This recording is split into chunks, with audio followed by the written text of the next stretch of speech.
Hello there. Thank you so much for joining us. This is News Channel Nebraska. My name's Eric McKay. Let's take a look at our top headlines today. Starting with a storm system that moved through eastern Nebraska yesterday evening, bringing large hail and some ominous clouds. Check out this footage. Comes from Omaha. In a neighborhood near the Henry Dorley Zoo, widespread hail reported along the Missouri River from Blair to Bellevue. Tennis ball-sized stones were reported in rural Washington County, while neighborhoods in North Omaha reported baseball-sized hail Wednesday evening. More could be coming Thursday. Southeast Nebraska counties have been placed under a level 2 risk for severe weather this afternoon and evening. Sweltering temps and potentially severe weather could be coming to Nebraska over the next 2 days. There have been reports of dangerous summer weather all over the country. Reed Binion has more. Florida's governor declared a state of emergency on Wednesday amid torrential rain and life-threatening flooding. Communities across South Florida were inundated with high water, leaving drivers stranded and roads submerged. In Hallandale Beach, one man was seen kayaking among cars as high waters flooded parts of the city. The downpour breaking records. Fort Lauderdale experiencing a top 10 all-time wettest day, getting drenched Wednesday with about a month's worth of rainfall. Sarasota set a new record Tuesday for the most precipitation in 1 hour, seeing 3.93 inches of rain between 7 and 8 p.m. Throughout the whole day, Sarasota saw almost a month's worth of rainfall. And it wasn't just precipitation. There was also an EF1 tornado in Martin County, north of West Palm Beach. Meanwhile, in the western U.S., more than 20 million people were under heat alerts Wednesday. High temperatures set to ramp up from the plains to the east coast on Thursday, with several cities expected to see the hottest day of the year so far. For much of the Gulf Coast, southeast and mid-Atlantic, it will be even hotter on Friday and Saturday. Meanwhile, severe thunderstorms are expected across the Midwest Thursday, possibly including isolated tornadoes. I'm Reed Binion reporting. Well, as we've been reporting, controversy surrounding the downtown Omaha streetcar is escalating, but those opposed to it have little bad to say about one of the streetcar's biggest cheerleaders. Joe Jordan explains. If initial appearances are any indication, when Omaha's new Mutual Tower is up and running, the $600 million skyscraper will be putting superstitions aside and will have a 13th floor, 13 out of 44 floors. 677 feet tall. With 800,000 square feet of office space, it's half that of Mutual's current headquarters that has approximately 1.7 million square feet. According to the company, the new Mutual Tower is all part of a larger plan to revitalize downtown Omaha. Other key parts of the plan, the $400 million Riverfront Park, which is already up and running, and the new $300 million or more downtown streetcar, scheduled to be up and running in 2027, 1 year after the tower is done. Our downtown headquarters tower is a tangible example of the significant economic development that the streetcar will undoubtedly foster. As of March, Mutual was reporting 365 days of safe work, over 200,000 safe hours.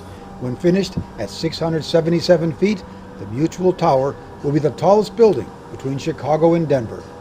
In Omaha, Joe Jordan, News Channel, Nebraska.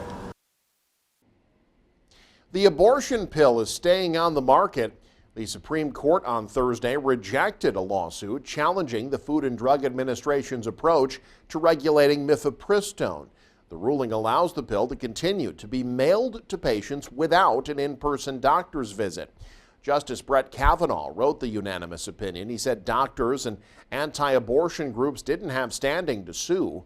Much of his opinion covered the various legal thresholds a plaintiff has to reach to make it appropriate for courts to intervene. The reasoning in his case was technical and could encourage other challenges in the future. A long-awaited museum renovation creeping closer to completion, and its fundraising efforts just got a big boost. Michael Shively has more.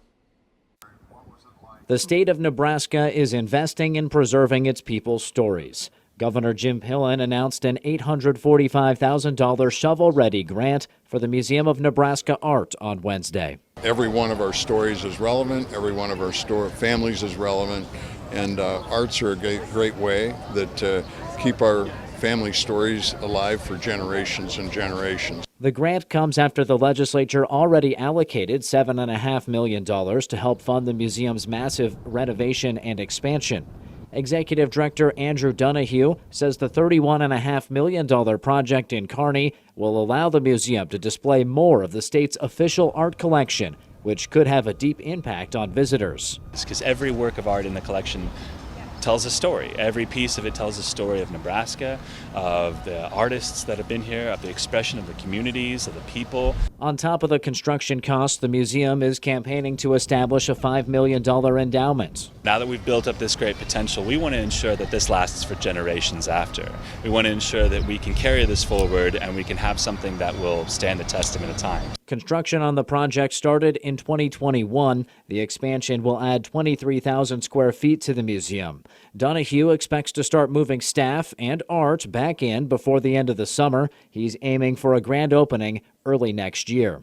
In Kearney, Michael Shively, News Channel, Nebraska. Well, school is out for the summer, but one school in central Nebraska reunited Wednesday for two very special reasons. Hastings St. Cecilia nearly complete with renovations of their new high school, and on Wednesday, friends and family of Hastings Catholic Schools gathered for the dedication of the new school and got a sneak peek of the new facility. Work began back in 2022. It should finish in time for the start of school this fall. Now, the other reason for the gathering was to say farewell to Superintendent Father Tom Brulliette, who's transitioning to become the Vicar General of the Catholic Diocese in Lincoln. Part of Hastings Catholic Schools for 14 years, Brulliette received warm words from dozens of attendees and said the day was bittersweet. Yeah, I'm going to miss it for sure. And, my parents live here, so I'll be back, and probably back often. So it'll be a different kind of transition back to Lincoln. But I was there a few years early on in my priesthood, but this is moving there full time now in a completely different role. So it's going to have its challenges. It'll have its blessings too. With the departure of Brulliette, current St. Cecilia Middle and High School principal Father Cyrus Rowan will take over the Chief Administrative Officer and Superintendent role beginning on Monday. Well, a Nebraska town founded back in 1880 is continuing its long-standing tradition. Diller has hosted an annual picnic now for 127 years. The festival will span all weekend. The event nearly bringing in 2,000 to 3,000 people from all over the state to the town of just 250. Chris Clifford has been the chairman of the Diller Picnic Committee for 5 years now. He says he and his team planned the event out for 10 to 12 months, getting support from hundreds of volunteers. We have a lot of great volunteers, a lot of great sponsors, a lot of volunteers that do things that we don't even know about that just get done every year. The community of Diller has really steps up. They make the festival includes a tractor pull on Thursday, bull riding on Friday, and a near 70-car parade on Saturday. The event, such a huge deal in the community, Clifford says they've already started planning for next year. You'll be able to watch the parade live, by the way, on News Channel Nebraska Saturday evening. Now, the baby birds are back at the state capitol. The Nebraska Game and Parks Commission says a trio of peregrine falcon chicks have hatched atop the state capitol. It's the first time in 8 years that baby peregrines have been spotted at the capitol nest. The May hatching the first since a previous peregrine falcon duo raised 23 young over the course of their lives between 2005 and 2020. The next step, naming the fledglings. Nebraskans can go to the State Game and Parks website and submit ideas for names for the baby birds. Well, the Sandhills are known for world-class golf courses, but in north central Nebraska, you'll also find another unique type of golfing experience. Casey Wannenberg takes us to Springview to show how a small-town golf course has received big attention. Oh, it rolled in. Sand green golf courses. Only a few are left swinging in Nebraska. I do get it under pressure. And even the nation. And it's such a unique thing that I don't want to see it go away. This course opened in Springview in 1960. Cordell.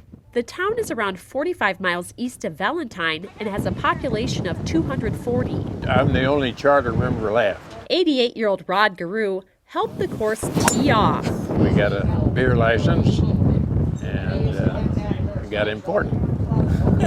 All jokes aside, this small-town course has aced We only got one TV station to start with. big national attention, including in Golf Week. Thought we were kind of important at the time. A couple of other things that are unique about this course include it's run on an honor system, so you just come and pay yourself as you play. Also, the clubhouse used to be the town's cafe. We have had people from several different places in the world, because they'll leave a little note in the box saying where they're from. This is his first time raking all year, so. Those visitors also have to learn how to clean up after themselves, including raking the greens. And there's a lot of people that don't like it just for that sense, but I grew up on it, whatever, so I'm used to it. Oh yeah, I know. Springview Golf Course President Jess Swan has also gotten used to a little bit different technique. To really just focus on like hitting everything straight. There's no like, you know, on grass green courses when you putt, you know, there's a lot of break to your ball and everything like that, and there's not. A technique that Guru will have to get up to par this summer. Our first tournament was in 1962, and we've had an open tournament ever since. And I'm the only one that's a member here that's been to every one of them. Every one of them. Are you going this year? It's going to be a struggle, but I'm not going to quit. In Springview, Casey Wannenberg, News Channel, Nebraska. And finally, he's known as one of the greatest big men ever to play in the NBA. But now he's coming to Nebraska to show off a different skill.